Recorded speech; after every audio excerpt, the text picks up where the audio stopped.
ನಮಸ್ಕಾರ ಸ್ನೇಹಿತರೆ ನಾನು ಇವತ್ತು ಒಂದು ವಿಚಾರ ಹಂಚ್ಕೊಳ್ಳೋಕ್ಕೆ ಇಷ್ಟಪಡ್ತೀನಿ ಸ್ನೇಹಿತರೆ.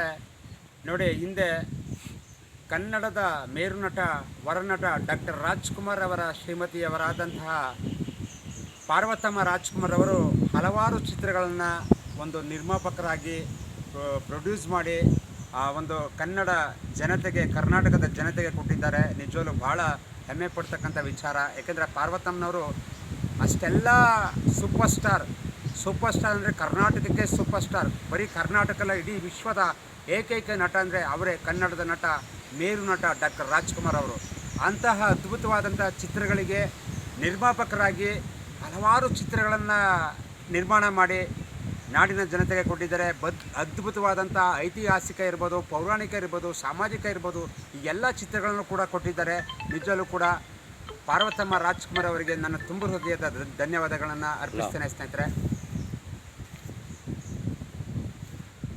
ಪಾರ್ವತಮ್ಮ ರಾಜ್ಕುಮಾರ್ ಅವರಿಗೆ ನನ್ನ ತುಂಬ ಹೃದಯದ ಧನ್ಯವಾದಗಳನ್ನು ಅರ್ಪಿಸ್ತಾ ಇದ್ದೇನೆ. ಯಾಕೆಂದರೆ ಅವರು ಇವತ್ತು ನಮ್ಮ ಜೊತೆ ಇಲ್ಲ, ಆದರೂ ಕೂಡ ಅವರ ಆತ್ಮ ಯಾವಾಗಲೂ ಕೂಡ ನಮ್ಮ ಜೊತೆ ಇರ್ತದೆ ಅಂತ ಹೇಳ್ತಾ ಸ್ನೇಹಿತರೆ, ಯಾಕೆ ಈ ವಿಚಾರ ಹೇಳ್ತಾ ಇದ್ದೀನಿ ಅಂತಂದರೆ, ನೋಡಿ, ಒಬ್ಬರು ಕರ್ನಾಟಕದ ಒಬ್ಬರು ಸೂಪರ್ ಸ್ಟಾರ್ ಆಗಿ ಮಿಂಚಿದಂತಹ ಯಶ್, ರಾಕಿಂಗ್ ಸ್ಟಾರ್ ಯಶ್ ಅವರ ತಾಯಿ ಒಂದು ಉದ್ಘಾಟತನದಿಂದ ಒಂದು ಮಾತನ್ನು ಆಡಿದ್ದಾರೆ.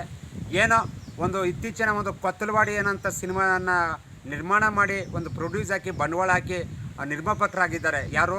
ಯಶ್ ಅವ್ರ ತಾಯಿ.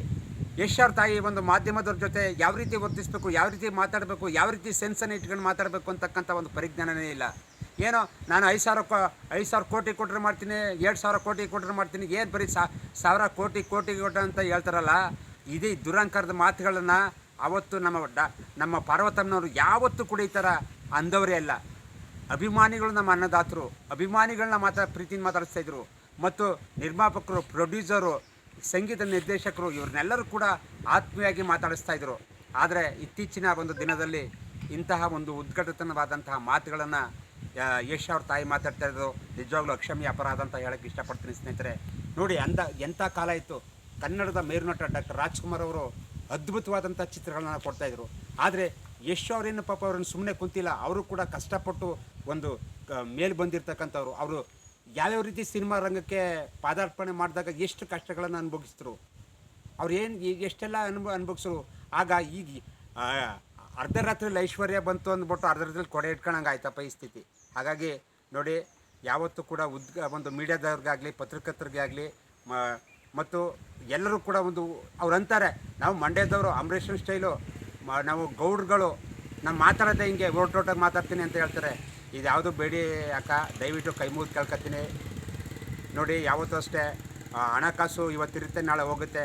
ಯಾರು ನೋಡಿ, ಲಕ್ಷ್ಮಿ ಇವತ್ತಿರುತ್ತೆ, ನಾಳೆ ಹೋಗುತ್ತೆ. ಆದರೆ ಒಂದು ಒಳ್ಳೊಳ್ಳೆ ಗುಣಗಳಿರಬೇಕು, ಒಳ್ಳೊಳ್ಳೆ ಪಾಸಿಟಿವ್ ಗುಣಗಳಿರಬೇಕು.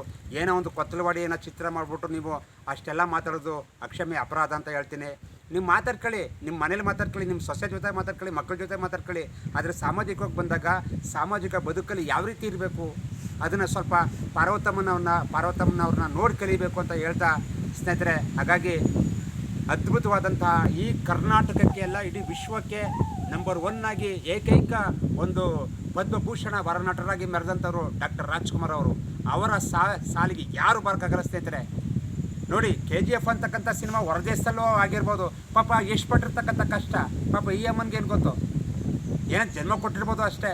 ಹಾಗೆ ನಿರ್ಮಾಪಕರು ಎಲ್ಲರೂ ಒಳ್ಳೆಯವರೇ, ಎಲ್ಲರೂ ಅನ್ನದಾತರೇ. ಹಾಗಾಗಿ ಅಭಿಮಾನಿಗಳು, ನಾವು ಫಿಲಮ್ ನೋಡಿದ್ರೆ ನಿಮಗೆ ಕಾಸು, ಇಲ್ಲಾಂದ್ರೆ ಇಲ್ಲ. ಹಾಗಾಗಿ ಇನ್ನು ಮುಂದಕ್ಕಾರು ಕೂಡ ಅವರ ಒಂದು ಮಾತುಗಳನ್ನು ಸರಿಯಾಗಿ ಆಡಲಿ ಅಂತ ಹೇಳೋಕ್ಕೆ ಇಷ್ಟಪಡ್ತೀನಿ ನನ್ನ ಅನುಭವಗಳನ್ನ ಹಂಚ್ಕೊಳ್ಳಿ ಸ್ನೇಹಿತರೆ. ಹಾಗಾಗಿ ತಮ್ಮೆಲ್ಲರಿಗೂ ಹೃದಯಪೂರ್ವಕ ಧನ್ಯವಾದಗಳು.